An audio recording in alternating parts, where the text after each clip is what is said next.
चलो भाई पढ़ना स्टार्ट करें। गुड मॉर्निंग भाई, अपना काम पूरा करके लाया करो।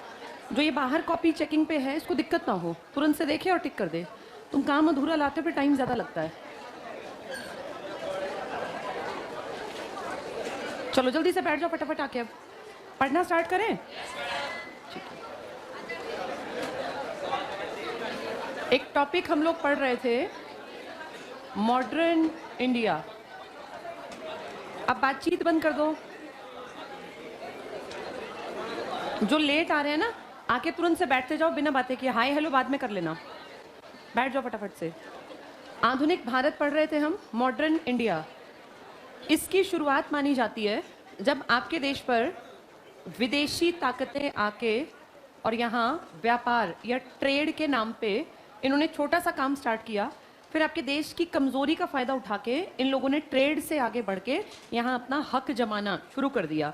तो जो शुरुआत सिर्फ टैक्स का पैसा उठाने का एक लालच से हमने शुरू की थी, क्योंकि हमारे शहंशाह उस टाइम में जो बड़े एम्परर थे जिनका नाम था जहांगीर, इनको ये लगा था कि अगर विदेशियों को मैं यहाँ अलाउ कर दूंगा, जैसे अंग्रेज़ों को खासकर, तो मुझे टैक्स से बहुत मोटी कमाई हो जाएगी। और उस टैक्स की कमाई के चक्कर में इन्होंने विदेशियों को व्यापार करने की एक तरह से खुली छूट दे दी कि ठीक है भैया मुझे इतना रुपया दो और तुम यहाँ व्यापार करो। इस व्यापार में धीरे धीरे करके, पहले शुरू में व्यापार में हर आदमी क्या चाहता है कि मैं मुनाफा कमाऊँ। मुनाफा बहुत ज़्यादा इसलिए था क्योंकि आपके देश में स्पाइसेस का, मसालों का बहुत ज़्यादा, एक अगर देखें तो उत्पादन ज़्यादा, प्रोडक्शन ज़्यादा, कीमत बहुत कम थी। जबकि अगर यूरोप में देखें तो आपका जो मसाले थे इनकी डिमांड बहुत ज़्यादा थी। अगर किसी चीज़ की डिमांड ज़्यादा होगी और वहाँ सप्लाई थी नहीं, तो ऑब्वियस सी बात है उसकी कीमत बहुत ज़्यादा बढ़ जाएगी। और इस बढ़ी हुई कीमत से ही विदेशी मुनाफा उठाएंगे और देखते देखते देखते व्यापार को बढ़ाते जाएंगे। लेकिन जब उन्होंने देखा, औरंगजेब, जहांगीर का बेटा हुआ शाहजहां, जहांगीर के बाद शाहजहां ने काम किया, फिर शाहजहां के बाद इसका बेटा हुआ ये अपना औरंगजेब। औरंगजेब एक कट्टर आदमी था और इसने एक दबदबा, एक इस तरह का अपना ये मान लो कि इमेज बना ली कि सब इससे दबते थे, डरते थे। और इसका फ़ायदा भारत को ये मिला कि 1707 में इसकी मृत्यु, इसकी डेथ के 50 साल बाद तक भी इंडिया पर अंग्रेज़ों ने हक जमाने का सोचा भी नहीं, क्योंकि इसका नाम इतना बड़ा था कि मरने के बाद 50 साल आराम से काट गए, इसके बेटा, इसके पोते और जो इसकी पीढ़ियाँ आई। लेकिन जो इसके आगे के वंशज थे, जब ये मरा तो इसकी एज थी लगभग 90 ईयर्स, 90 साल, क्योंकि इसका बर्थ जो है वो 1617 का है और इसकी डेथ हुई है 1707 में। 90 ईयर्स तक ये राजा के रूप में, एम्परर, राजा भी छोटा शब्द, बादशाह के रूप में बैठा रहा। तो 90 सालों में इसके आने वाली पीढ़ी के लोग ही बुजुर्ग हो गए। जो इसका बेटा था ना, बड़ा बेटा, उसकी उम्र ही कहते हैं 65-70 साल की थी जब ये मरा था। तो दिख ही रहा है जब 90 साल का आदमी मरेगा तो उसकी अगली पीढ़ी भी तो बुढ़ी हो जाएगी। और इसको क्योंकि राज करने का मौका नहीं मिला, 70 साल तक जिसने कोई राज करके देखा ही नहीं, उसे क्या राजपाट चलाना आएगा। इसलिए जब ये राजा बना तो ये टिक नहीं पाया। फिर इसका बेटा, इसका भाई बंधु सब कमज़ोर निकले। लेकिन उनकी कमज़ोरी के बावजूद कितने साल काट गए हैं? 50 साल। वैसे तो ये 1857 तक बैठे रहे। अगर देखें कि भाई इंडिया पर बादशाहों की हुकूमत कब तक रही, तो 1857, जब तक हमने क्रांति नहीं की। 57 की क्रांति सबको पता है ना, 1857 का रिवोल्ट, तब तक रहे। लेकिन ये दिखता है कि ये 100 साल ये डरपोक बने रहे। 1757 के बाद अंग्रेज़ों को पता चल गया कि इंडियंस में ज़्यादा ताकत है नहीं और ये बस नाम का खा रहे थे, इन पुराने वालों के नाम का। और इसी कारण 1757 में प्लासी की लड़ाई, जिसे बैटल ऑफ बक्सर, ये अपना प्लासी कहते हैं, और एक बक्सर की लड़ाई, ये दोनों इंपॉर्टेंट लड़ाइयाँ हुई 1757 और 1764 में। और फिर धीरे धीरे धीरे करके इंडिया इनके चंगुल में फंसता गया और देखते देखते ही कुछ सालों में पूरे भारत पर इन्हीं का राज स्टार्ट हो गया। तो जो चीज़ पहले सिर्फ व्यापार के लिए थी, उस धीरे धीरे व्यापार को इन्होंने किस में तब्दील कर दिया? अपने हक में, कि भाई ये तो हमारा हक है। और फिर यहाँ से इतना पैसा विदेश गया, इतना पैसा विदेश गया कि आज तक इंडिया अपनी गरीबी से जूझ रहा है। ये वही भारत है जो दुनिया में फेमस था कि इतना सोना है, इतना पैसा, इतने संसाधन है कि जिसकी लोग रास्ते ढूंढते थे कि कैसे इंडिया आया जाए। जैसे हम इतने रिच थे कि हमने कभी किसी देश का रास्ता खोजा ही नहीं, हमें ज़रूरत ही नहीं पड़ी। हमारा अपना पेट भरने के लिए हमारी मिट्टी इतनी उपजाऊ थी, हमारी इस मिट्टी में सब कुछ था। इंडिया एक रिच कंट्री था क्योंकि इंडिया के पास रिसोर्सेज बहुत ज़्यादा थे। वहीं अगर इंग्लैंड को अपने साथ कंपेयर करें तो मैंने आपको इंग्लैंड की कई बार कहानी सुनाई होगी, कैसे ये छोटा सा एक आइलैंड टाइप का था और फिर कैसे इसने अपने से ऊपर वाला, फिर उससे ऊपर वाला, भाई पहले इंग्लैंड, फिर स्कॉटलैंड, फिर ये वेल्स और स्कॉटलैंड, इसी के पास तो पड़ता ही है, और यहाँ पर आयरलैंड। इस गुच्छे को ही तो आप यूके कहते हो आज। जो यूके है ये कोई बहुत रिसोर्सेज वाला देश नहीं था, इसके पास ज़मीन कम थी और ज़मीन ही रिसोर्स का कारण बनती है। भाई तुम मिट्टी अच्छी होगी तभी तो तुम गेहूँ चावल पैदा करोगे, जितना बड़ा एरिया होगा उतने रिसोर्सेज ज़्यादा होंगे। इंडिया इस मामले में रिच कंट्री है क्योंकि इंडिया में माउंटेन्स भी हैं, प्लेट्यू भी है, प्लेन्स भी हैं, कोस्टल एरिया भी हैं, आइलैंड भी हैं, डेजर्ट भी है। धरती पर कोई ऐसी चीज़ जो आप पढ़ते हैं ज्योग्राफी में कि भाई ये चीज़ होती है, ऐसा कुछ है ही नहीं जो आपके देश के पास ना हो। नेचुरल रिसोर्सेज भरे पड़े हैं इंडिया में। इंडिया के पास दुनिया के सबसे पुराने पहाड़ भी हैं अरावली के नाम से, और सबसे नए पहाड़ भी हैं हिमालय के नाम से। तो आपके यहाँ पूरी ऐसी बड़ी बड़ी ऊंची चोटियाँ जो सदा नीरा नदियाँ, यानी हमेशा जिनसे पानी निकलता है, वो नदियाँ भी हैं, और आप ही के देश में डेजर्ट भी है। तो पूरी धरती पर जितने फिजिकल फीचर्स हो सकते हैं वो सारे आपके देश में हैं। इसीलिए इंडिया एक रिच कंट्री था, और इंडिया आने का रास्ता विदेशी खोजा करते थे। उसी सीरीज में सबसे पहले एक पोर्टुगीज या एक पुर्तगाली आया था, वास्को डी गामा 1498 में। ये सब हमें पता है। अब इसके आगे बढ़ते हैं।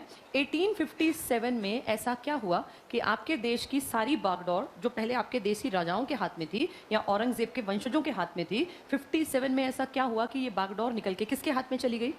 अंग्रेजों के, ब्रिटिश सरकार के। और ये कैसे कहते हैं हम? इसकी पहचान था भारत का लाल किला। लाल किला आपको पता होगा शाहजहां की राजधानी थी। शाहजहां ने तो बनवाया था ना लाल किला। इस शाहजहां का बेटा था औरंगजेब। औरंगजेब कभी लाहौर में रहा, कभी दिल्ली में रहा, कभी आगरा में रहा। तो हर जगह ना पुराने टाइम से किले थे। कैसे किले थे? क्योंकि आपने भाजसा अगर सुना हो, ये पूरी एक फैमिली है। बाबर, हुमायूं, अकबर, जहांगीर, शाहजहां, औरंगजेब। बाबर को अगर देखें तो सिर्फ 4 साल भारत पे राज किया, 1526 से 1530, लेकिन उन 4 सालों में एक दबदबा बना लिया। बाहर का एक आदमी आता है आपके देश में, सिर्फ 4 साल रहता है, चारों साल लड़ता रहता है, लेकिन इतना ताकतवर है कि उसकी अगली पीढ़ी पुश्ते राज कर गई यहाँ अगले कितने सालों तक। 1526 से पहले तो बाबर को आपके देश में कोई खास जानता भी नहीं था, और ये यहाँ का था भी नहीं। फरगना एक छोटा सा एरिया है, ईरान, इराक और ये जो आज रशिया का हिस्सा है ना, बड़ा सा ऊपर वाला, इस बेल्ट के ये एक तरह के खूंखार जाति के आदमी थे। तो वहां से घूमते घूमते भाई अटैक करने का मूड बना के कि इंडिया रिच कंट्री है और इनका देश छोटा सा है, इसने यहाँ अटैक किया। यहाँ अटैक में देखा कि यहाँ के लोग तो अपने ही राजा से दुखी हैं, क्योंकि उस जमाने में आपके देश पे राज कर रहे थे इब्राहिम लोदी। और इससे खुद हमारे इंडिया के बहुत सारे लोग, खासकर हरियाणा के लोग भी बहुत चिढ़ते थे, क्योंकि इसका कामकाज ठीक नहीं था। तो जब अपने राजा से ही हम लोग चिढ़ रहे हैं, हमारी जनता दुखी है, तो जब विदेशी आया तो हमारी जनता ने कुछ किया ही नहीं, और जब कुछ नहीं किया तो विदेशी समझ गया कि जनता राजा के एंटी है, और जो जनता अपने राजा के एंटी है उसको बरगलाना, उसको बहकाना बड़ा आसान है। इस बात का फायदा बाबर ने उठाया, और बाहर से आया एक आदमी, जैसे आजकल सरकार में आने वाले लोग कहते हैं कि जी हम क्या करें, 5 साल में हम क्या कर सकते हैं। इसको देखना जरा, महज कितने साल रहा था? 4 साल। 1530 में ये मर गया। इसने 4 साल में भारत पे सिर्फ अपना कब्जा नहीं जमाया, अपनी पुश्तों के लिए इसने जमीन तैयार कर दी। तो जो लोग ये कहते हैं कि सरकार 5 साल में क्या कर लेगी, क्या कोई बड़ा टाइम पीरियड नहीं है, देखो 4 साल में ये जम गया यहाँ। फिर इसका बेटा टिका यहाँ 1530 में, 30 से और 40 तक। फिर इसको बाहर भागना पड़ा, ये वापस आया 1555 में, फिर 56 में इसकी डेथ हो गई। यानी ध्यान से देखें तो ये 10 और 11 साल ही रहा था, 10 साल पहले और 1-1.5 साल बाद में। अकबर का टाइम पीरियड काफी लंबा है, ये 1556 में था, राजा बना इसके पिताजी की डेथ के बाद, 14 साल का था, 13 साल कुछ महीने का, और फिर 1605 तक रहा। इसने काफी हद तक पैसा भी कमाया, क्योंकि लंबा टिका, खूब टैक्स इकट्ठा किया और अच्छे काम भी किए। अकबर वो है जिसको आप जानते हैं द ग्रेट अकबर करके, आपने बचपन में पढ़ा हुआ है, अकबर महान। बहुत लोग कहते हैं कि नहीं ऐसा नहीं था, जो भी रहा हो, इसने लंबा राज किया, इसके टाइम में बहुत सारी इमारतें बनी, और अकबर का एक बहुत बड़ा योगदान है कहीं ना कहीं इंडियन इकोनॉमी के ऊपर। इसके बाद इसके बेटे को बनी बनाई प्रॉपर्टी मिली जहांगीर को, वो 1605 से 1627 तक रहा। फिर शाहजहां को प्रॉपर्टी मिल गई, वो 1627 से 1658 तक रहा। फिर ये मरा नहीं था, इसके बेटे ने अपने पिताजी को पकड़ के आगरा के किले में बंद कर दिया। आगरा का लाल किला है, और वहां फिर 8 साल ये एक तरह से नजरबंद रहा किले के अंदर। राजा की गद्दी से इसको हटा दिया, कहीं जा नहीं सकता था। औरंगजेब लंबा टिका, अपने पिताजी के मरने से पहले ही राजा बन गया 1658 में, और फिर कब तक टिका ये? 1707। जब तक इसकी सांस चली तब तक ये राजपाट, अपनी गद्दी इसने अपने हाथ में रखी। इस गद्दी का परिचय देता था दिल्ली का जो लाल किला था ना, इस लाल किले पर इनका झंडा फहराता था। जो भी इनका झंडा रहा होगा, इनका फ्लैग, ये परिचय देता था कि ये प्रॉपर्टी इनकी है, आगरा के किले पर, दिल्ली के लाल किले पर और लाहौर के किले पर। तो बाद में इनके वंशज जब धीरे धीरे कमजोर होने स्टार्ट हुए तो ये दिल्ली में रहते चले गए, इन्होंने लाहौर आगरा उतना ध्यान नहीं दिया, छोड़ते चले गए। तो ये जो दिल्ली के लाल किले का फ्लैग था ना, ये इनके परिवार का था, भाजसा वालों का। 1857 की क्रांति के बाद ये झंडा नीचे गिरा दिया गया, और इसकी जगह ब्रिटिशर्स का यूनियन जैक, जो ब्रिटिशर्स का झंडा है ना, आपने देखा होगा मूवीज में, ये फहराया। यानी इनके यूनियन जैक को ऊपर पहुंचाना परिचय देता है कि आपके देश में इन लोगों का खात्मा हो गया 1857 के बाद। अब ये 57 में खात्मा क्यों हुआ, इसके पीछे के कुछ कारण हैं जो हमें पता होने चाहिए, जो पेपर में आते हैं। क्यों हम लोगों ने क्रांति की 1857 की, इसके पीछे का लॉजिक, पीछे के कारण, तो इसके कारण आज पढ़ रहे हैं। सबसे पहला कारण था इसका, हम दुखी थे क्योंकि इंडियंस को फाइनेंशियली बिल्कुल खत्म कर दिया था इन अंग्रेजों ने। अंग्रेजों ने हमें खत्म कैसे किया? जब अंग्रेज इस देश में आए ना, उससे पहले हम एक रिच कंट्री, इंडिया बहुत रिच कंट्री था, और यहाँ राजा महाराजाओं का राज था। ये राजा महाराजा अपने राजपाट में बहुत सारी जनता को आश्रय देते थे। जैसे इनके दरबार में आपको कवि मिलेंगे, इनके दरबार में आपको कोई डांस करने वाले, कोई लिखने वाले। जैसे बहुत बड़ी बात है कि जनता के बीच में से जो काबिल लोग थे, कोई बहुत उस टाइम पे बड़ा आर्किटेक्ट रहा हो, जो बड़ी बड़ी बिल्डिंग्स बना सकता हो, कोई बहुत अच्छा गाना गा सकता हो, कोई बहुत अच्छा डांस कर सकता हो। आपने तानसेन, टोडरमल ये सुने हुए ना सबने नाम, किसके थे ये नाम? बड़े बड़े आदमी, अकबर के। तो इसका ये था कि जनता के बीच में से जो काबिल लोग थे ना, उनको उठा के ये अपने महल में रखते, उनकी केयर करते। जनता को भी ये खुश रखते थे कि भाई जनता से मुसीबत आने पे टैक्स नहीं लेते थे।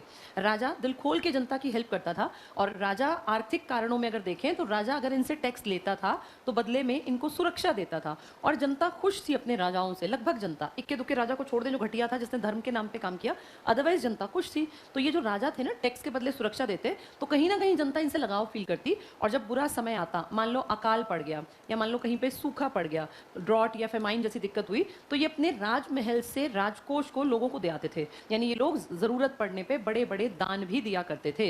ये मानते थे जनता, ये जो प्रजा है हमारी, ये हमारी संतान है। हमारे देश में तो ऐसे एग्जाम्पल हैं जब राजाओं ने चट्टानों पे लिखवा दी ये बात, पत्थरों पे, कि जनता राजा के लिए अपनी संतान के बराबर है। आदमी मुसीबत आने पर सबसे पहले अपने बच्चे की केयर करता है। ये जानवर में भी है, ये इंसान में भी है। तो जनता को संतान के बराबर बताया गया, इसीलिए हम लोग पुराने टाइम में अपने राजाओं से खुश थे।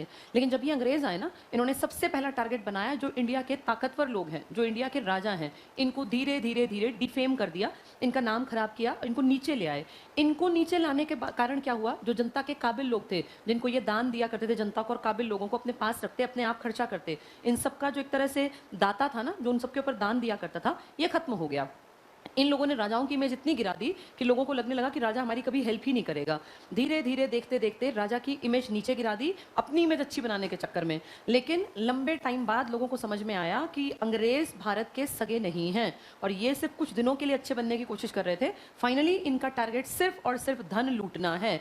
आर्थिक कारण में सबसे बड़ी जो चीज़ हमें समझ में आई कि इनका मेन टारगेट क्या है, भारत से धन लूटना। और इसी कारण से हम इनके एंटी होते चले गए। भारत की जनता जो पहले इंडिपेंडेंट थी, जैसे हमारा देश जो है ना, अब बहुत लोग कहते हैं कि भाई आजकल लोग विदेशों की तरफ भाग रहे हैं, इंडिया में काम धाम नहीं है। आप खुद एक चीज़ सोच के देखो कि जब इतनी जनसंख्या है तो कितने घर बनाने पड़ेंगे, कितने पंखे चाहिए, कितने टीवी एलसीडी एलईडी चाहिए, कितने फ्रिज चाहिए, कितनी गाड़ियाँ चाहिए। अगर कोई कहता है कि जनता बहुत ज़्यादा है, तो जनता के साथ साथ क्या भी तो ज़्यादा हो सकता है, काम। पर दिक्कत क्या है, हम उस काम को नहीं देखते। जनता ज़्यादा है, मान लिया, एक प्रॉब्लम है, नो डाउट, बहुत ज़्यादा जनसंख्या दिक्कत देती है। लेकिन आप एक चीज़ सोचो कि हमारे देश में काम खत्म हो गया। बड़ी बात यह है, अब इंडिया के ज़्यादातर काम में इंडिया के लोग इन्वॉल्व ही नहीं है। हमारी ज़्यादातर चीज़ें जो हम रोज़मर्रा में इस्तेमाल करते हैं वो विदेशी हैं। वो जहाँ बन के आ रही हैं वहाँ के लोगों को तो काम मिल रहा है। जैसे आप खुद देखो, मेड इन चाइना जो चीज़ें हैं, अब चाइना में अगर कोई चीज़ बन रही है बड़े लेवल पे, तो वहाँ क्या हो रहा है, उस चीज़ का प्रोडक्शन। और प्रोडक्शन हो रहा है, मैन्युफैक्चरिंग हो रही है, इसका मतलब वहाँ की जनता को क्या मिल रहा है, काम मिल रहा है। अब अगर अपने आप को देखें, हमारे देश में जितनी चीज़ें हैं आज तो विदेशी हैं, लेकिन एक ज़माने में राजा अपने राजपाट के दौरान जब काम दिया करता था तो वो काम किसको मिलता था, जनता। हम बहुत दूर ना जाएं, मॉडर्न इंडिया में मैंने आपको एक एग्जांपल दिया होगा कि आपके देश में पूना में एक जगह है जिसका नाम है आगा खान पैलेस। बताया था मैंने, ये गांधी को नज़रबंद रखा गया था। कब? 1942 में। कौन सा मूवमेंट था? क्विट इंडिया मूवमेंट, भारत छोड़ो आंदोलन। बहुत बड़ा महल है ये। मैंने अगर आपको बताया हो, ये महल राजा ने, उस जमाने के एक राजा ने, मुस्लिम राजा ने, सिर्फ इसलिए बनवाया क्योंकि उसके इलाके में सूखा पड़ गया था और लोगों को काम नहीं मिल रहा था। तो उसको लगा कि मुझे लोगों को, जनता को काम देना है। उसके राजकोष में पैसा था, चाहता मुफ्त में बांटता, लेकिन उसको फील हुआ कि मुफ्त का पैसा इंसान को गलत रास्ते पे ले जाएगा। मैं लोगों को काम देता हूँ, काम के बदले वो मजदूरी ले जाएं। इतना बड़ा महल बना, उसमें कितने सारे उस टाइम पे मिस्त्री चाहे होंगे, मजदूर चाहे होंगे, बहुत सारे तरह का काम होता है जब बड़े बड़े महल बनते हैं। तो सोचो, हमारे देश के राजा ऐसे थे जिन लोगों ने जनता को काम देने के लिए अपनी जेब से पैसा खर्च करके बिना जरूरत के एक महल बनवा दिया था। कौन सा महल? इससे ये पता चलता है कि जनसंख्या ज्यादा होना दिक्कत नहीं है, मुसीबत आना भी दिक्कत नहीं थी। दिक्कत क्या थी? जब आप अपनी जनता को काम ना दे पाए। उस जमाने के सारे राजा जनता को काम दिया करते थे, इसीलिए आपके देश में गरीबी, बदहाली उतनी ज्यादा नहीं थी, क्योंकि यहाँ हर चीज भारत में ही बनती थी। कपड़े हो गए, गहने हो गए, घर का सामान हो गया, चाहे चीजें कम थी लेकिन बनती तो यही थी। धीरे धीरे इन अंग्रेजों ने आपको गुलाम बना लिया। पैसे सारे आपके, लेकिन काम आपको मिलना बंद हो गया। इस आर्थिक कारणों में सबसे बड़ी बात है कि आपका पैसा जो था वो सीधा विदेश जाने लगा। तो विदेश जाएगा तो उससे विदेशियों का ही तो फायदा होगा। इन लोगों के देश में, अंग्रेजों के देश में बहुत पहले एक रिवॉल्यूशन आ गई थी जिसे कहते हैं इंडस्ट्रियल रिवॉल्यूशन। इसका मतलब होता है औद्योगिक क्रांति। अगर आपने 10th क्लास ढंग से पढ़ी थी तो वहाँ ये टॉपिक था, इंडस्ट्रियलाइजेशन। जब ये औद्योगिक क्रांति आई ना, तो पूरे यूरोप में, खासकर ब्रिटेन में, ब्रिटेन को मेन क्योंकि वही हमारे ऊपर राज कर रहा था, इसका एक शहर था जिसका नाम है मैनचेस्टर। यहाँ पे बड़े लेवल पे मशीनों से कपड़ा बनाया जाने लगा। मशीन से कपड़ा बहुत अजीब था, क्योंकि उस जमाने में जो आपका ये चरखा था ना गांधी जी का, इससे भी और कच्ची फॉर्म में चरखे थे वहां पर भी। गांधी जी का अकेले का चरखा नहीं है, चरखा विदेशों में भी था। वहां पे एक आदमी चरखे जैसी चीज थी सेम वैसी, और वो स्पिनिंग करता था और एक एक धागा बनता था। फिर धीरे धीरे लोगों को लगा कि भाई थोड़ा सा टेक्नोलॉजी आनी चाहिए। उन्होंने इस तरह की मशीनें बना ली कि एक साथ चार चार धागे बनने लग गए, और देखते देखते देखते मैनचेस्टर में बहुत बड़े लेवल पे मशीनों से कपड़ा बनने लग गया। तो मैनचेस्टर शहर में पहली बार मशीन में क्या चीज बनाई गई? कपड़ा। ये उस जमाने की बात है जब आपसे बेस्ट धरती पे कोई था ही नहीं। इंडिया का कपड़ा दुनिया में नाम था, और कहते हैं कि ब्रिटिशर्स तो क्या, पूरे फ्रेंच, पूरे जितने ये आपके थे ना, पोर्टुगीज, डेनमार्क वाले, ये सब इंडियन कपड़े की जो कॉटन क्लॉथ था, इसकी इतनी ज्यादा डिमांड थी आपके विदेशों में कि जिसकी कोई हद नहीं है। मतलब बहुत मोटी कमाई थी, पैसा था इस कॉटन क्लॉथ को बेच के। और कॉटन क्लॉथ आपकी टक्कर में दुनिया में किसी का था ही नहीं। ये अंग्रेजों ने अपने आप लिखा हुआ है, क्लास 10 एनसीईआरटी में ये लाइन लिखी है, उनके एक आदमी ने लिखा था वहां पर उनकी किताब में, कि कभी भी शायद धरती पर ऐसा दिन नहीं आएगा जब इंडियन कॉटन क्लॉथ की टक्कर में कभी कोई खड़ा हो पाए, यानी इंडिया से बेस्ट कपड़ा कोई बना ही नहीं पाएगा। ऐसा हम नहीं कह रहे थे, ऐसा उनकी किताबों में लिखा है। अब ये हमें बताया जाता है किताबों में लिखकर। इसका मतलब बिल्कुल फ्री थे हम कि हमारे कॉटन क्लॉथ की कभी बराबरी नहीं होगी, और शायद होती भी ना। लेकिन उनके शहर में एक में मशीन से कपड़ा बनने लग गया। किसमें? मैनचेस्टर में बिजनेस था, और बिजनेसमैन हमेशा सरकार को जैसे चाहें वैसे मोड़ लेते हैं। आपके देश में आज आप देख लो, जैसे अंबानी अडानी जैसे बड़े बड़े लोग चाहते हैं वैसे सरकार मुड़ जाती है, हर देश की पॉलिसी है। अब मैनचेस्टर के अमीर लोगों ने मशीनें खरीदी और उन मशीनों से बनाया कपड़ा, लेकिन उस कपड़े को किसको टक्कर देनी थी? इंडियन कपड़े को। तो इंडियन कपड़े को टक्कर देना नामुमकिन था, ऐसा वो लोग मानते थे। तो उन लोगों ने पता क्या किया? उन लोगों ने इंडिया में ब्रिटिशर्स को कहा, यानी अपनी संसद को, अपनी पार्लियामेंट को कहा।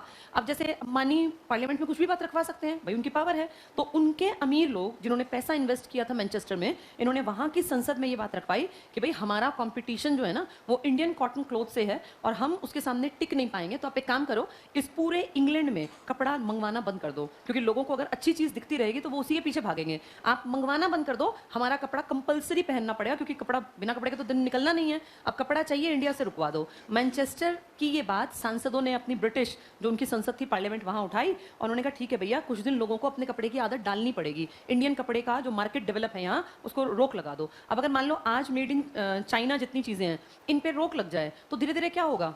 जहां का सामान होगा वहीं का इस्तेमाल करेंगे। लेकिन देखो, इसके लिए स्ट्रिक्ट होना पड़ता है। ये स्ट्रिक्ट हुए, इन्होंने अपनी पॉलिसी बनवाई, और पॉलिसी बनवाने से हम भी बनवा लें, लेकिन पॉलिसी की टक्कर में दूसरा सामान भी आपके पास चाहिए। अगर आपके पास सामान नहीं है तो फिर बिना कपड़े के कैसे काम चलेगा? इन्होंने पहले अपना काम किया, जब इनका काम जम गया तब इन्होंने देखा कि भैया इंडिया हमसे ऊपर है, तब फिर अपनी सरकार को कहा कि इंडियन कपड़े को रुकवा दो, अपने यहाँ आने मत दो शिप्स भर के, हमारा कपड़ा जब मार्केट में होगा हमारा ही बिकेगा, और 10-20 साल के अंदर इतना बढ़िया कर लेंगे। क्योंकि कोई भी चीज़ जब चलती है ना, तो ये मान के चलो, जब पैसा कमाया जाता है तो फिर टेक्नोलॉजी पे और पैसा खर्च करने की औकात बनती है। अब किसी के पास मान लो एक गाड़ी है और वो खूब पैसे कमा रहा है, तो जिस गाड़ी में वो चल रहा है ना, 4-6 साल बाद वो उस गाड़ी से बेहतर गाड़ी की कोशिश करता है। हर किसी की टेंडेंसी है ये, इस देश में भी यही था। कपड़ा अगर इनका बिकने लग गया ना, तो इनकी मशीनें रोज डेवलपमेंट करेंगी, इनके इंजीनियर सोचेंगे और बेहतर कैसे, और बेहतर कैसे। बस एक बार कॉम्पिटिशन में से हटवा दो इनको, फिर हम अपने आप कमा के और ग्रोथ करेंगे। इनकी संसद ने तुरंत नियम लगा दिया कि इंडिया से कपड़ा नहीं आएगा, बाकी सब कुछ आता रहे जाता रहे, कपड़ा नहीं आएगा। अब सोचो, आप जो आंख बंद करके सोच रहे थे कि जिंदगी भर हमारे कपड़े के टक्कर में कोई आना नहीं और हमारी डिमांड हमेशा रहेगी, अब अचानक से आपके कॉटन क्लॉथ की डिमांड बाहर से खत्म हो गई। तो सोचो कितने लोग कॉटन के कपड़े के बिजनेस में लगे हुए थे, वो सब बर्बाद हो गए। अब आपका कपड़ा गया वहां शिप्स भर के, उन्होंने कहा यहां नहीं उतरना, वापस आई 4 शिप्स। इतना कपड़ा बनता जा रहा है, जिसकी डिमांड बाहर थी वो खत्म कर दी गई। धीरे धीरे धीरे करके कोई कितने दिन बनाएगा कपड़ा? धीरे धीरे हमारे बिजनेसमैन को दिखने लगा, इंडियन को, कि भैया इसमें तो ये तो कपड़ा बिकता ही नहीं, इसका बना के हम क्या करें? उन्होंने कपड़ा बनाना कम कर दिया। कपड़ा बनाना कम करने का मतलब है जो वर्कर आपके यहाँ लगे होंगे कपड़े के बिजनेस में, वो सब बेकार हो गए। अब वो बेकार हो गए तो उनको कोई काम धंधा ना मिले। जब आदमी बेकार हो जाता है, काम धंधा नहीं मिलता, पेट थोड़ी ना छोड़ता है अपना काम, भूख तो लगेगी, रोटी तो चाहिए। अब जो लोग बिजनेस से निकल गए, जो लोग मिलों में काम करते थे, उन बेचारों को जब काम धंधे की, रोजगार की जरूरत पड़ी तो चारों तरफ देखा तो कोई रोजगार ही नहीं था। धीरे धीरे ऐसे ही लोग सरकार के, ब्रिटिश सरकार के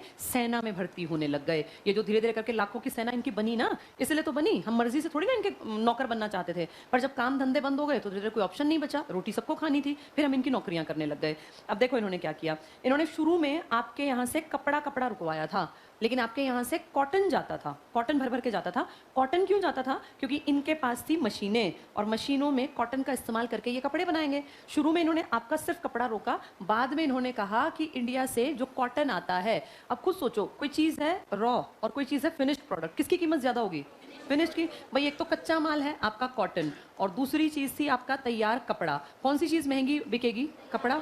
इस बीच में कितने लोगों को क्या भी मिलेगा? रोजगार, यानी आपके देश की डेवलपमेंट होगी। अब इन्होंने आपका ये रोजगार ठप करा दिया, आपका तैयार कपड़ा इन्होंने कहा हमें नहीं चाहिए, हमें सिर्फ क्या चाहिए तुम्हारे यहाँ से? कॉटन, जो कि सस्ता जाएगा। अब आपको दोहरा नुकसान होगा, एक तो आपको रुपए कम मिलेंगे और ऊपर से आपके यहाँ का रोजगार खत्म हो गया, क्योंकि कच्चे माल में तो बहुत ज्यादा रोजगार तो है नहीं। तो सोचो आपकी मिलें बंद हो गई, उन मिलों में हजारों हजारों हजारों लोग बेरोजगार हो गए। इनको दोहरा फायदा क्या हुआ? कच्चा माल जो पहले आपकी मिलों में यूज होता था, अब वो कच्चा माल आपके देश में एक्स्ट्रा है, क्योंकि आपकी मिलें तो चल नहीं रही। जब कोई चीज ज्यादा सप्लाई होगी तो उसकी कीमत क्या होगी?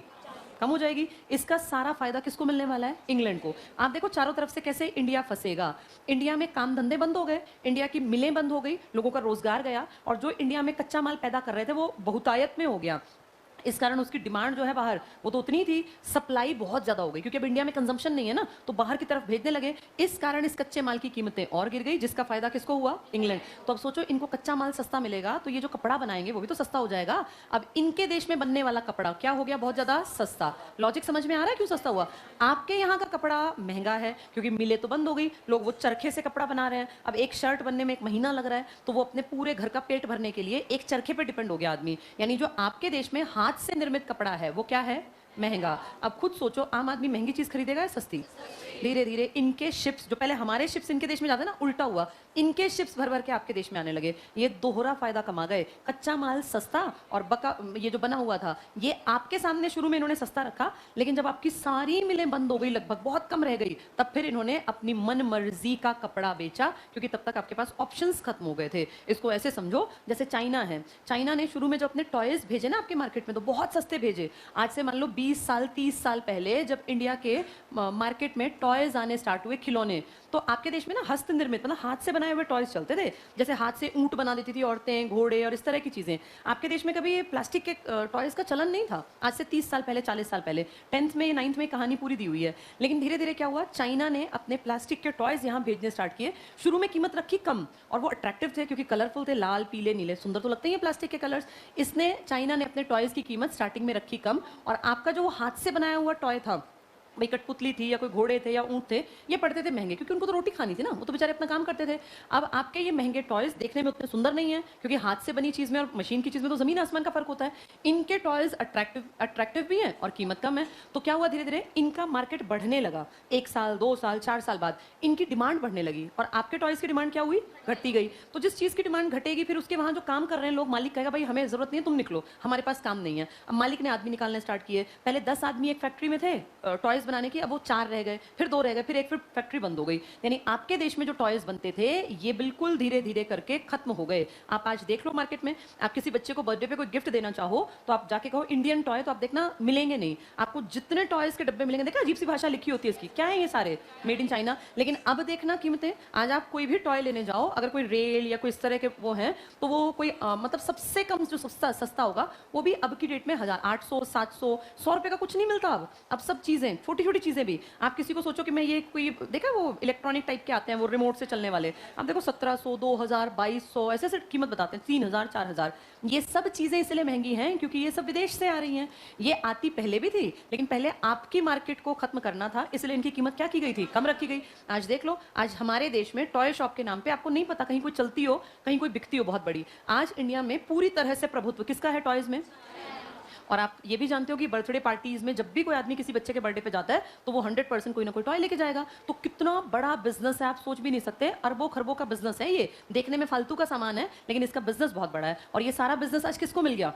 चाइना को। तो ऐसे ही तब अंग्रेजों ने किया। अंग्रेजों ने आपके देश से इतना सामान जो जाता था, पहले वो रुकवाया, स्ट्रिक्ट पॉलिसी बनवाई अपनी पार्लियामेंट में, फिर अपने सामान का स्टैंडर्ड धीरे धीरे बढ़ाते गए। आपका कच्चा माल फालतू हो गया क्योंकि आपकी मिलें बंद हो गई। उस कच्चे माल को आपने सस्ता बेचना शुरू किया, यार बिक जाए कैसे ही। उस सस्ते के चक्कर में अंग्रेजों का सामान, अंग्रेजों की शर्ट और ये सब सस्ती हो गई क्योंकि कच्चा माल सस्ता। और धीरे धीरे आपकी जब सब चीजें बंद हो गई, तब ये किस पर उतर आए? अपनी।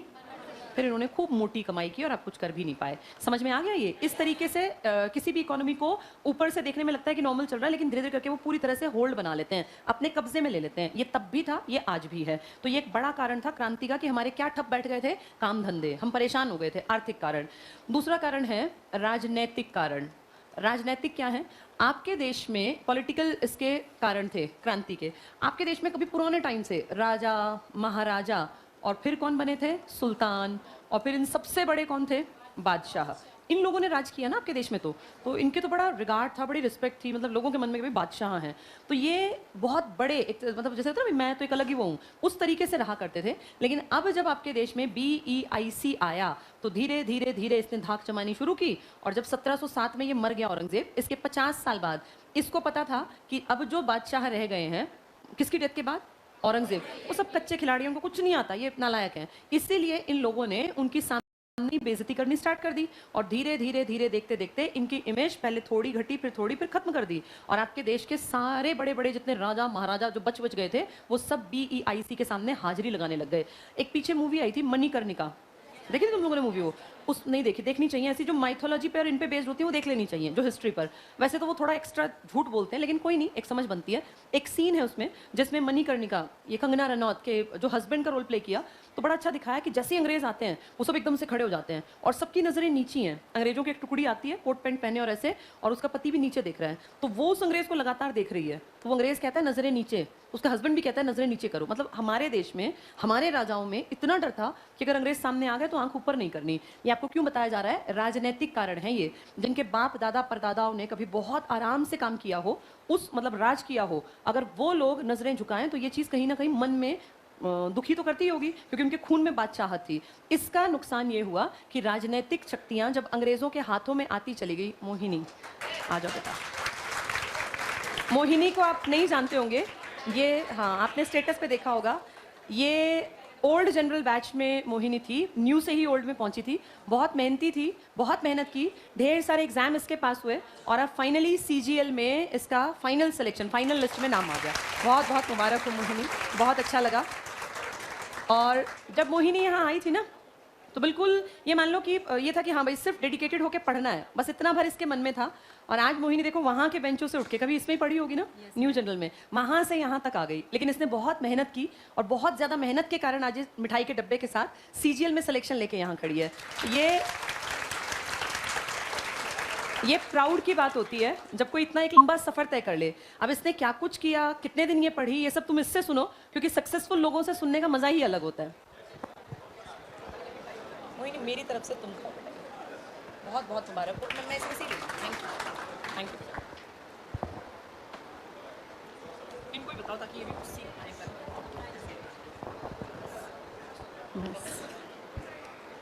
Good morning everyone. मेरा नाम मोहिनी है। मैंने 2021 में यहाँ पे एडमिशन लिया था। मतलब तो उस टाइम पे मेरी BEd चल रही थी और मेरा था कि मैं CTET HTET के लिए यहाँ पे आ जाऊँ। तो फर्स्ट टाइम मैंने CTET HTET दिया, मेरा फर्स्ट टाइम में वो क्लियर था। फिर उसके बाद मैंने CGL वाला अटैम्प्ट किया, मेरा फर्स्ट टाइम ये CGL अटैम्प्ट था और इसी में मेरा फाइनल सिलेक्शन अभी है।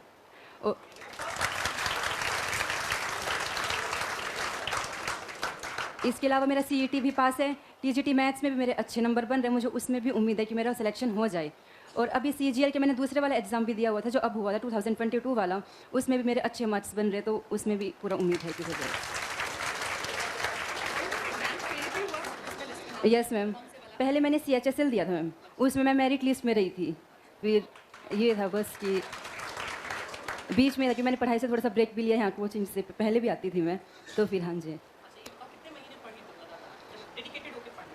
अभी 2021 से तो मैम कंटिन्यूसली मेरा यही था कि करना ही है बस अब तो। हाँ जी। और कितनी बार सलाह दी भैया नहीं होगा छोड़ देती हूँ, क्या फर्क पड़ता है? ऐसा मुझे फील अभी तक नहीं हुआ था। हाँ जी, अभी 25 की हुई मैम। हाँ जी। टीचिंग में हो जाए तो बेस्ट है। हाँ जी। बताओ क्या पढ़ना चाहिए, क्या करना चाहिए? मैंने जो परिमल सर ने बोला सिर्फ वही पूरा मेरा ध्यान रहा। पहले मैंने अपना पूरा मैथ्स पे ध्यान दिया, मैथ्स अपना स्टोइंग किया, फिर उसके अलावा रीजनिंग, फिर उसके अलावा मैम GS वगैरह पे, इंग्लिश पे, सब पे ध्यान दिया मैंने अपना। ये था फिर पूरा।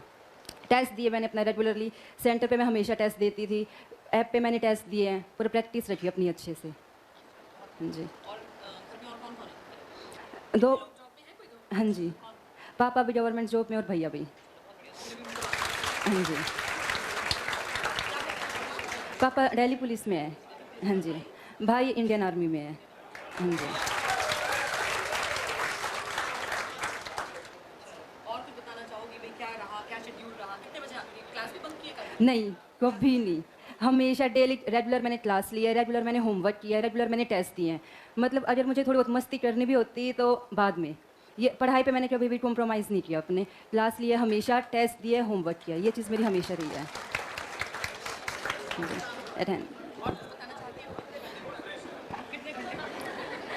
मैंने अपने सेंटर पे क्लास रेगुलरली ली, अपना अच्छे से पूरे कंसंट्रेशन से मैं पढ़ी हूँ। सेम मैंने होमवर्क किया अपना, पहले मेरा था कि होमवर्क कंप्लीट करूँ, उसके अलावा मैंने प्रीवियस ईयर टेस्ट देती थी। फिर मैं प्रीवियस ईयर जो भी होता वो सारी फिर मेरी प्रैक्टिस में रहती थी। मेरा था कि मैं घंटे में नहीं रखती कि मेरे मुझे इतना घंटे पढ़ना है। क्वालिटी ऑफ एजुकेशन जो होता है ना, मेरा वो था कि अगर मैं 2 घंटे भी पढ़ूँ तो बहुत अच्छे से पढ़ूँ कि वो अच्छे से रहे मेरा। ये रहा। हाँ जी, थैंक यू मैम। हाँ जी, देखो भाई, मोहिनी ने CGL फर्स्ट अटेम्प्ट में पास कर लिया और बहुत बड़ी अचीवमेंट होती है, छोटी बात नहीं है ये। और CHSL में भी मेरिट में रही थी, इसका मतलब थोड़ी बहुत कसर थी, पर कहते हैं जो होता है अच्छे के लिए। अच्छा हुआ इसका CHSL नहीं हुआ है ना, फिर यहाँ तक पहुँच गई। आई थी टीचिंग में जाने के लिए, जबकि परिमल सर हमेशा कहते हैं कि किसी एक चीज़ के पीछे मत बैठना। अगर ये सिर्फ टीचिंग के पीछे बैठी रहती ना तो आज यहाँ नहीं खड़ी होती। CGL और टीचिंग बिल्कुल अलग चीज़ें हैं, टीचिंग तो बिल्कुल ही अलग फील्ड है। और मैं तो कहती हूँ हर किसी को, अगर वो एलिजिबल है, उसके पास वो क्वालिफिकेशन है, एज है उसकी, तो जितने फॉर्म निकले सारे भरने चाहिए। हर पेपर तजुर्बा देके जाता है। तो मोहिनी जो है इसने बहुत मेहनत की, तुम्हारे सामने है। मोहिनी तुम्हारी शादी हो गई ना यहीं पे, अभी दिसंबर में ही इसकी शादी हुई है। तो देखो इसके हस्बैंड भी इसके लिए लकी साबित हुए हैं, है ना। और ये उनके लिए, वो क्या करते हैं मोहिनी? CISF में SI है। अच्छा, इसके हस्बैंड CISF में SI हैं, सब इंस्पेक्टर हैं। बहुत बढ़िया। अब देखो, दोनों पढ़े लिखे, दोनों काबिल हैं, दोनों अपनी लाइफ को बहुत अच्छी डायरेक्शन दे सकते हैं। तो मेरी तरफ से बहुत सारी मुबारकबाद, बहुत बहुत सारी ब्लेसिंग्स बेटा। खूब खुश रहो, आगे बढ़ो, और भगवान करे तुम जो मन में तुम्हारी इच्छा है, तुम मेहनत का रास्ता पकड़ के उसको जरूर अचीव करो। यही मेरी दुआ है। बहुत बहुत मुबारक।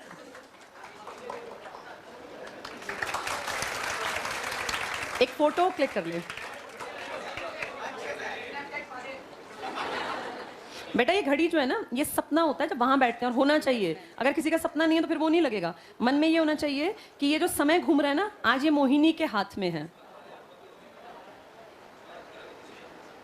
अपने समय को अपने, वेरी गुड बेटा, अपने समय को अपने हाथ में करने के लिए बहुत मेहनत करनी पड़ती है। जो ये बाहर खड़े रहते हैं, होमवर्क नहीं करते, काम कंप्लीट नहीं करते, फिर यहाँ तक नहीं पहुंचोगे। वहां से स्टेज तक का सफर है ना, ये हर किसी के बस की बात नहीं है। जिसके अंदर वैल्यूज होंगी, जो अपने काम के प्रति डेडिकेटेड होगा, वो यहाँ तक पहुंचेगा। मोहिनी, सैलरी कितनी रहेगी? कम से कम भी मेरे ख्याल 60,000 के आसपास मिनिमम मिलेगी, 60-65 के आसपास जितनी सैलरी होगी। और अगर टीचिंग में हो जाए तो वो बेस्ट है, वो ज़्यादा बढ़िया है। KVS वाला, चलो ऑल द बेस्ट। मैं इसलिए कह रही हूँ क्योंकि टीचिंग में आधे दिन की जॉब होती है। जॉब ये भी पूरी नहीं है, लेकिन उसमें क्या है, आप अपनी लाइफ को बाकी तरीके से भी एंजॉय कर सकते हैं। तो ऑल द बेस्ट बेटा, मेरी बहुत सारी शुभकामनाएं। खूब आगे बढ़ो, तरक्की करो, यही मेरी दुआ। बस बेटा, मैंने खा लिया, थैंक यू। एक दो इनको भी खिला दो, ले लो बेटा, इस तरफ भी खिला दो एक दो को। बेटा ये कोशिश करो कि मिठाई सदा खाते ना रहें, खिलाने की स्टेज पे आए, है ना, कि हम भी कभी इतनी मिठाई बांट सके। इनको दे दो 2-4 को। ले ले बेटा फटाफट, एक एक दो। नहीं फिर तुम्हें और वहां नहीं खिलाना। अच्छा दूसरा है, पीछे भी दे देना, कहीं एक ही 4-4 खा के बैठ जाओ। 2-4 पीछे वालों को भी खिला दो। तो देखो बेटा, ये है मेहनत। पीछे पकड़ा दे अब।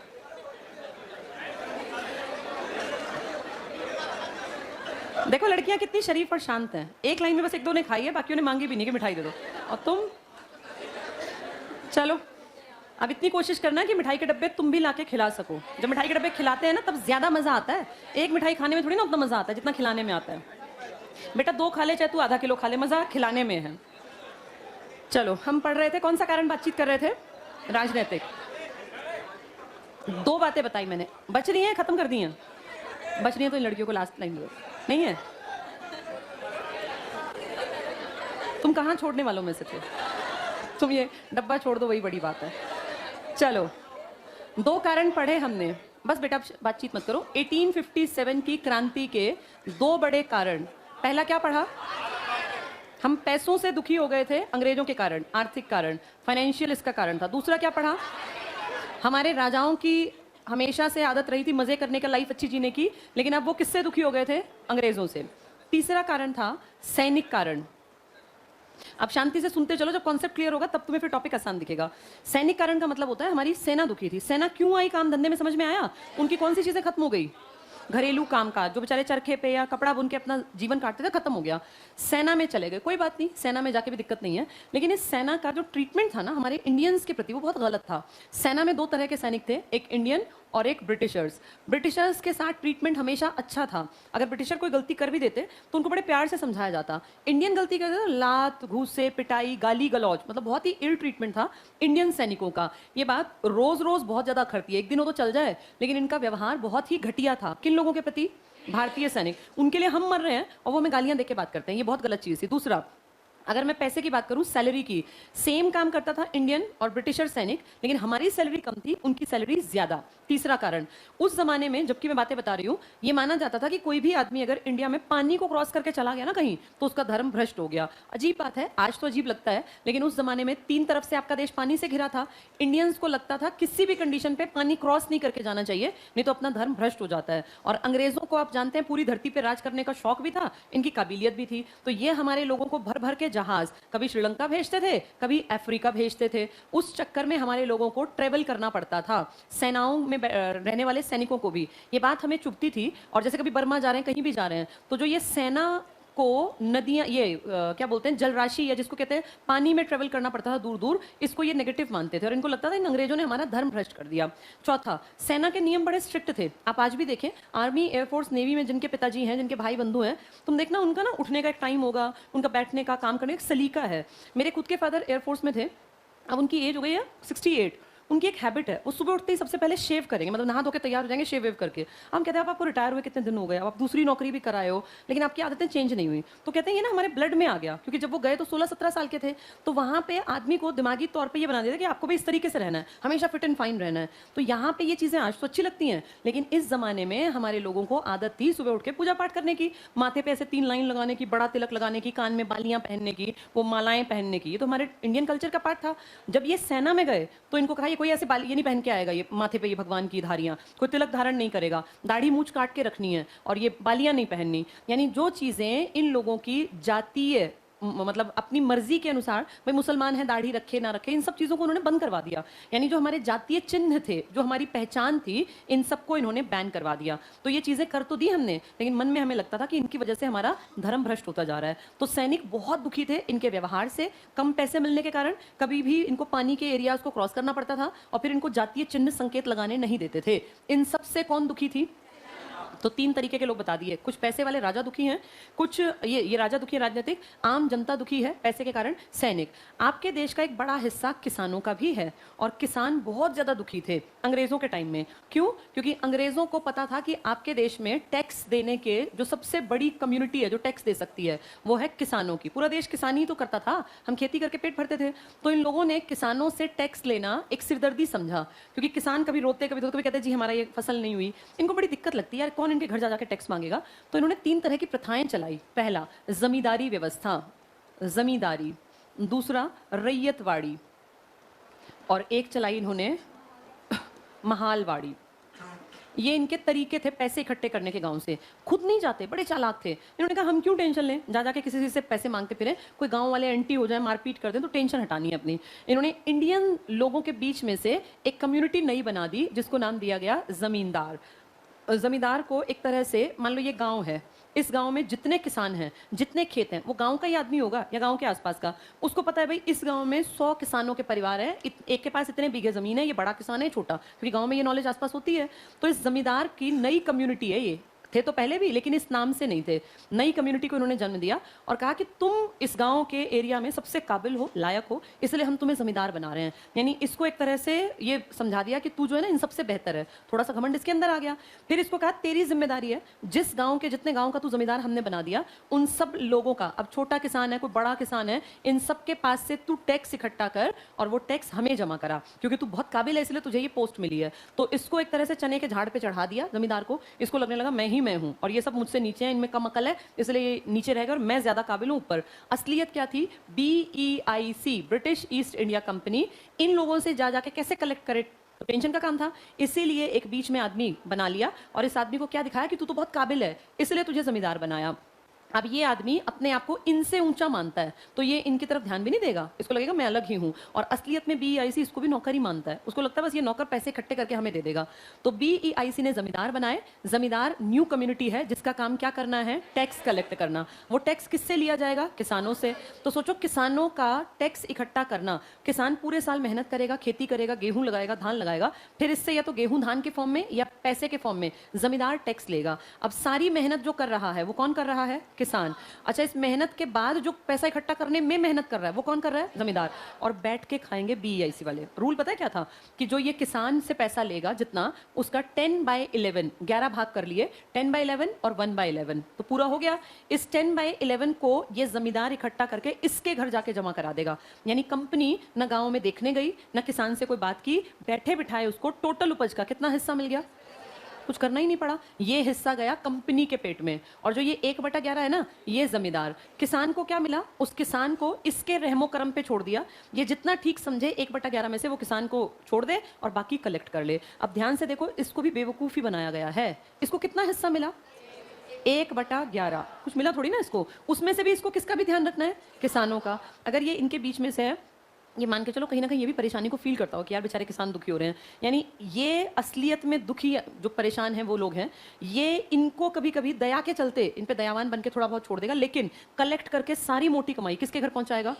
तो बीईआईसी तो बैठे बैठे खा रहा है, ना उसको गांव में आना, ना फसल संभालनी, ना पैसे इकट्ठे करने। जमींदार धीरे धीरे करके कई कई जगह एंटी होने लग गए कि नहीं मानते हम बीईआईसी गलत कर रहे हैं। तो इन्होंने पता क्या किया, इन्होंने एक नियम बनाया और नाम दिया उस नियम को सूर्यास्त का नियम। ये पेपर में आ जाता है कई बार, किससे संबंधित है, सूर्यास्त का नियम जमींदारी व्यवस्था से। इन्होंने जमींदारों को देखा कि जमींदार आजकल बड़े काइंड हार्टेड बन रहे हैं और इन इंडियंस की ज्यादा ही मदद करने लग गए। तो इन्होंने कहा कि इन जमींदारों को भी चलता करो जो हमारे अकॉर्डिंग काम ना करे, और कोई दिन तय कर दिया। जमींदार से पूछा भाई इस एरिया के गेहूं कटेंगे, बता कितनी तारीख तक तू सबका टैक्स कलेक्ट करके दे देगा। मान लो उसने कह दिया जी मैं 30 अप्रैल तक पूरे एरिया के गेहूं कट जाएंगे, मैं टैक्स इकट्ठा करके दे दूंगा।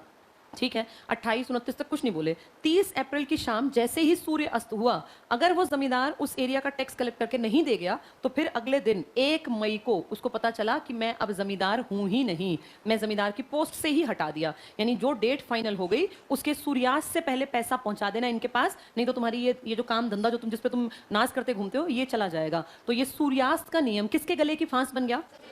अब सोचो, लोग भी दुखी हैं, जो पैदा कर रहे हैं किसान वो भी दुखी हैं, जमींदार भी दुखी है। सिर्फ कौन आराम से बैठ के खा रहा है, ना इनको खेत में खड़े होना, ना इनको गेहूं लगाने, ना धान लगाने, ना काटने, ना कुछ भी करना।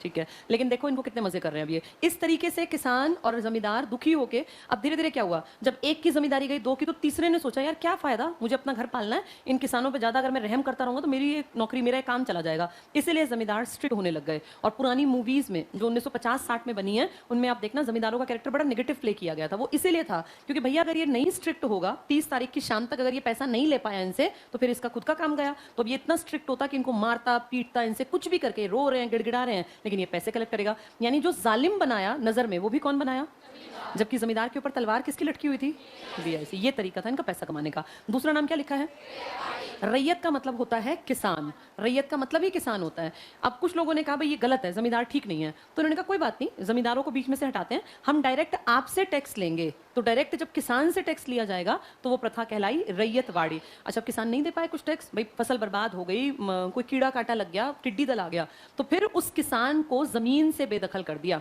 कि ये जमीन ही तेरी नहीं है, निकल यहां से, तूने टैक्स नहीं दिया। यानी अब किसान डायरेक्ट मरेगा। कौन से वाली व्यवस्था में, फाइनली नुकसान तो इंडियंस का ही है, कभी जमींदार के रूप में, कभी किसान के रूप में। महाल शब्द बना है महल से, और महल का मतलब होता है बहुत बड़ा कोई एरिया। जैसे पहले महलों में लोग रहा करते थे, राजा, तो एक एरिया के बहुत सारे गांव मिलाकर महाल बनाते थे। फॉर एग्जाम्पल, जैसे मान लो ये रोड है, इस रोड पे यहाँ इस तरह से 3-4 गांव पड़ते हैं, तो ये पूरों को इकट्ठा करके चारों को, ये मान लो इन चारों को, और ये बन गया एक महाल।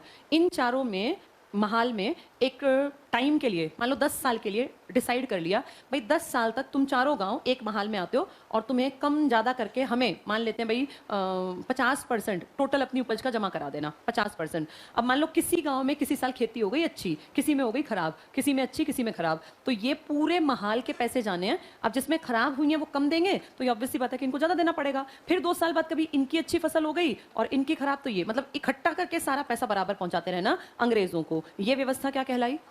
तो महाल में भी इकट्ठे करके पैसा देना टेंशन हमारी ही है, यहाँ सीधे किसान को पैसा देना, नहीं तो उसको निकाल देंगे, वहां भी टेंशन हमारी है। और ये जमींदार बंधु भी हम में से ही थे, ये कोई विदेशी नहीं थे, हमारे ही थोड़े जो अमीर टाइप के लोग थे, इनको क्या बना दिया गया था? इन 3 प्रथाओं से कौन लोग दुखी थे? तो हम कितना अगर देखें समाज में यही तो लोग होते हैं। समाज में या तो किसान है या सैनिक है, या आर्थिक में तो सारी आम जनता आ गई ना, क्योंकि आम जनता ही तो होती है आर्थिक कारणों से। आज अगर सिलेंडर के दाम बढ़ रहे हैं, बिजली महंगी हो रही है, ट्रांसपोर्टेशन महंगा है, एजुकेशन महंगी है, कॉपी पेन पेंसिल महंगे हैं, तो इसका सबसे ज्यादा असर किस पे आ रहा है? आम जनता। उस टाइम भी ऐसा ही था, आम जनता बहुत दुखी थी। आम जनता के साथ साथ कौन दुखी था? कारण मैंने आपको बता दिया। और कौन दुखी था? उसके कारण भी आपने देखे इनकी जात पात के निशानों को मिटवा दिया, जैसे ये चाहते हैं वैसे रह नहीं सकते। इन्होंने गलती कर दी, एक अंग्रेज ने गलती कर, तो ये पिटेंगे, अंग्रेज नहीं पिटेगा। इनके साथ एक तरह से बायस्ड बिहेवियर था, चेंज था, और ये राजनीतिक कारण राजा दुखी। तो आपके देश में हर आदमी दुखी था, राजा से लेके, किसान से लेके, सैनिक से लेके आम जनता। इन सब के कारण हम सब ने मिलकर क्या किया? 1857 की क्रांति। क्योंकि एक हद के बाद लोग सड़कों पर उतर आते हैं। तुम्हारे सामने लाइव में बताती हूँ, श्रीलंका का सबने देखा होगा पिछले साल क्या हुआ था श्रीलंका में। चीजों की कीमतें इतनी बढ़ गई कि आम आदमी खरीद ही ना पाए। 1000 रुपए किलो आटा बिक रहा है। 1000 रुपए किलो आटा, एक टाइम में 1 किलो आटा बहुत छोटा सा परिवार खा जाता है। 1000 रुपए कहाँ से लाएंगे? एकदम से पूरी अर्थव्यवस्था चरमरा गई। तो क्या हुआ फिर वहां पे? लोगों ने राष्ट्रपति भवन पे हमला कर दिया। राष्ट्रपति, तुम्हें याद होगा टीवी में दिखाया था, राष्ट्रपति सब छोड़ छाड़ के भाग गया। और लोग जो है ना, राष्ट्रपति भवन कितनी बड़ी चीज होती है, हम अगर देखें हमारे लिए भी बड़ी चीज है, लोग वहां घुस गए और वीडियोस बना रहे हैं। क्योंकि पिछले साल की तो बात है 2022 की, और उसके बेड पे लेट रहे हैं, उसके स्विमिंग पूल में तैर रहे हैं, सारे मजे कर रहे थे। मतलब जो कोई आदमी सोच सकता है राष्ट्रपति के घर में, वो सब उन्होंने किया। उसके टॉयलेट गंदे कर गए, उसके बेडरूम में अपना मजे किए, मतलब पूरा सो रहे हैं, लेट रहे हैं, पर्दे खींच रहे हैं, अजीब अजीब सी हरकतें। क्योंकि पहली बार राष्ट्रपति भवन में घुसने का मौका मिला, राष्ट्रपति को जान बचाने के लिए भागना पड़ा। तो तुम ये देखो, आज भी ऐसा है, जिस दिन आम जनता बहुत दुखी हो जाती है ना, उस दिन वो क्रांति कर सकती है। अब आपके देश में अगर देखें प्रेजेंट सिनेरियो में, तो धीरे धीरे करके ये सबकी कहानी है। मैं कोई ये नहीं कि अपने देश में, श्रीलंका, पाकिस्तान की हालत आपने अब देखी। अब आप देखो, ये 4 चीजें हैं जो डिसाइड करती हैं कि देश ठीक चलेगा कि नहीं चलेगा। इनमें सबसे ज्यादा कॉमन जो है वो कौन है?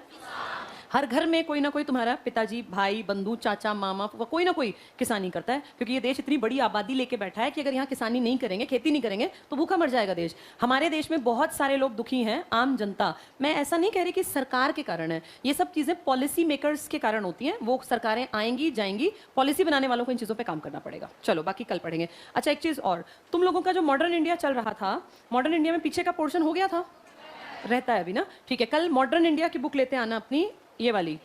इसमें जो रह गया ना मॉडर्न इंडिया का पीछे वाला चैप्टर, इसको कर लेंगे पूरा।